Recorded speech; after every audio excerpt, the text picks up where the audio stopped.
The package that we come up with will benefit those migrant workers, those poor, those urban and rural poor, and the women. And this Prime Minister Garib Kalyan scheme that we want to come out with is expected to meet a total of 1,70,000 crores.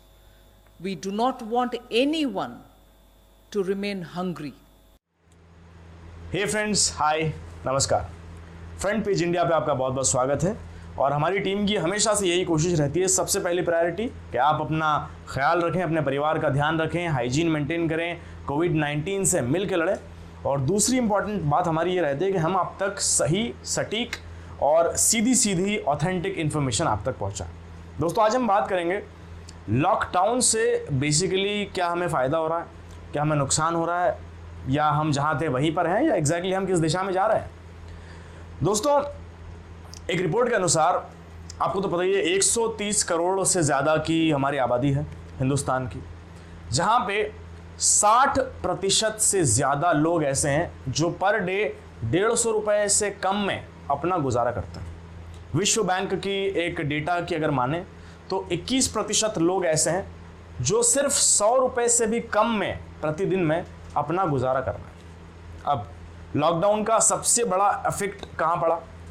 ऐसे लोग जो daily wages पे काम करते हैं, यानी कि रोज़ कमाते हैं। वो एक कहावत है हिंदी में, रोज़ कुआं खोदते हैं और रोज़ पानी पीते हैं, वैसी वाली बात है। जो डेली वेजेस पे जो मजदूर काम करते हैं, या छोटी छोटी वेजेस पे हमारे यहाँ पे जो बाइयाँ आती है, ऑटो रिक्शा ड्राइवर्स हैं, या कैब चलाने वाले ड्राइवर्स हैं, या जो प्रवासी मजदूर हैं, या प्राइवेट जो अपना काम करते हैं, एंटरप्रेन्योर्स हैं, छोटे छोटे लेवल पे वेल्डिंग का काम करते हैं, तो बेसिकली ऐसे जो लोग, छोटी छोटी दुकानें, छोटे छोटे मजदूर, छोटे छोटे कारोबार जो करते हैं, ऐसे लोगों की जनसंख्या मेजॉरिटी में, याद रखिए majority 80% plus 85% if I am not wrong, ऐसे रोजगार हैं जिसके अंतर्गत ये लोग आते हैं, जिन पे प्रभाव पड़ा है इस लॉकडाउन का सबसे ज़्यादा।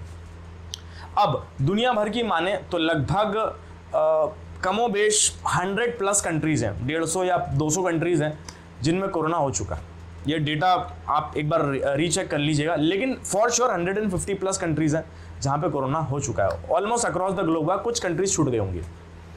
इसमें इंडिया कहाँ स्टैंड कर रहा है? इंडिया है अभी 16वें स्थान पर, मतलब टॉप 16 में। आउट ऑफ लगभग 150 या 100 कंट्रियाँ जो भी है, उसमें से हम स्टैंड कर रहे हैं टॉप 16 में। ये चिंता का विषय है, बिल्कुल है। अब बात करते हैं हमारी गवर्नमेंट क्या कर रही है। हमारी गवर्नमेंट ने दोस्तों 1.7 लाख करोड़ का राहत पैकेज की घोषणा की है गरीबों के लिए, ख़ास तौर से कोविड-19 में जो सबसे ज़्यादा इफेक्ट हुआ है, जैसे मैं डेली वेजेस वालों की बात करी, इसके अंदर उन लोगों का भी ख्याल रखा जाएगा जो विडोज़ हैं, जो पेंशनर्स हैं, या जो विकलांग हैं, और साथ में उन लोगों के इंश्योरेंस का भी ख्याल रखा गया जो फ्रंट लाइन पे इससे लड़ रहे हैं, जैसे नर्सेज वगैरह हैं, जो स्टाफ है, मेडिकल स्टाफ वगैरह जो है, जो फ्रंट लाइन पे कोविड-19 से सुरक्षा के लिए, हमारी सुरक्षा के लिए लगे, उनके लिए भी इसमें पैकेज है। साथ में फूड पैकेजेस का भी सरकार ने इंतजाम किया। और ये इस 1.7 लाख करोड़ की घोषणा सरकार ने कब करी? मार्च में करी थी, ठीक है। अब सवाल ये आता है कि घोषणा तो करी 1.7 लाख करोड़, एक आम इंसान को सुनने में एक बड़ा इम्पॉसिबल सा बड़ा फिगर भी लगता है, लेकिन क्या ये काफ़ी है? आप सवाल अपने आप से पूछिए और थोड़ा सा इसकी आप पड़ताल कीजिए। अब एक काम करते हैं, हम यहाँ बैठ के इस डेटा को कंपेयर करते हैं दूसरे मुल्कों से। हमारी जीडीपी का 0.75% है ये 1.7 लाख करोड़ रुपीस का जो राहत पैकेज है। कितना? 1% भी नहीं है, 0.75% है। Let's compare with America. America की जीडीपी के मुकाबले उन्होंने जो राहत स्टिमुलस पैकेज जो घोषणा की है वो 10% है, 10%। अब बात करें जर्मनी की। जर्मनी का जो राहत पैकेज है वो है 20% ऑफ देयर जीडीपी। और इनफैक्ट जो अदर कंट्रीज भी हैं बहुत सारी, वो अपने अपने लेवल पर काफ़ी ज़्यादा अपनी जीडीपी के कंपैरिजन में कर रही हैं। अब आप कहेंगे यार अमेरिका से कंपेयर क्यों कर रहे हो, अमेरिका तो बहुत अमीर देश है। बिल्कुल सही कह रहे हैं आप, लेकिन हम इसको रेशियो में तो, अनुपात में तो कंपेयर कर सकते हैं ना। फॉर एग्जाम्पल, एक छोटा सा एग्जाम्पल दूँ, मेरे जेब में 100 रुपये। अब मैं मेरी औकात के हिसाब से गरीब को हो सकता है 1 रुपया दे सकता हूँ। मेरे दोस्त के पास 1000 रुपये हैं, वो गरीब को 10 से 15 या 20 रुपये 50 रुपये दे सकता है, करेक्ट। उस अनुपात में तो हम कंपेयर कर सकते हैं ना। उस अनुपात में कंपेयर करने जाएंगे हम तो 0.75% हमारी गवर्नमेंट ने इसका रखा है स्टिमुलस पैकेज, जो कि बहुत कम है। अब एक और सवाल उठता है, क्या हम गरीब हैं? हम गरीब नहीं हैं, हम कंजूस हैं। हमारे पास में पैसा है, हमारे पास स्टैच्यू ऑफ यूनिटी बनाने के लिए हज़ारों करोड़ रुपया, जिसकी हमें ज़रूरत नहीं थी। ऑनेस्टली ज़रूरत नहीं थी। जहाँ पे लोग भूख से मर रहे हैं वहाँ हमें स्टैच्यू ऑफ यूनिटी की ज़रूरत नहीं थी। क्या हमें बुलेट ट्रेन की ज़रूरत है? नहीं है। क्यों? क्योंकि ऑलरेडी जो एग्जिस्टिंग ट्रेन सिस्टम है उसी में इतना रूम ऑफ इम्प्रूवमेंट है कि अगर उसी में हम पैसे लगा दें, जो बुलेट ट्रेन का बजट है, तो मेरे ख्याल में जो ऑलरेडी एग्जिस्टिंग ट्रेन सिस्टम है वही बहुत बेहतर हो सकता है।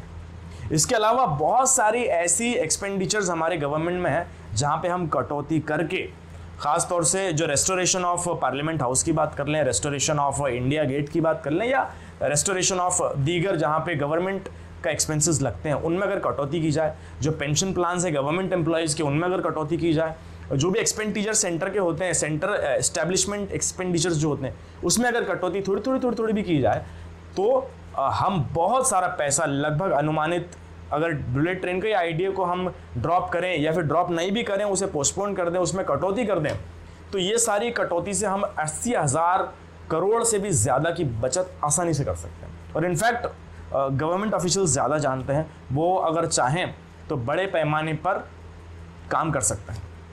लेकिन बात घूम फिर के वही आती है कि अब करेंगे कैसे? आगे लॉकडाउन और बढ़ने वाला है, और बढ़ चुका है इनफैक्ट, जहाँ तक न्यूज़ आ रही है।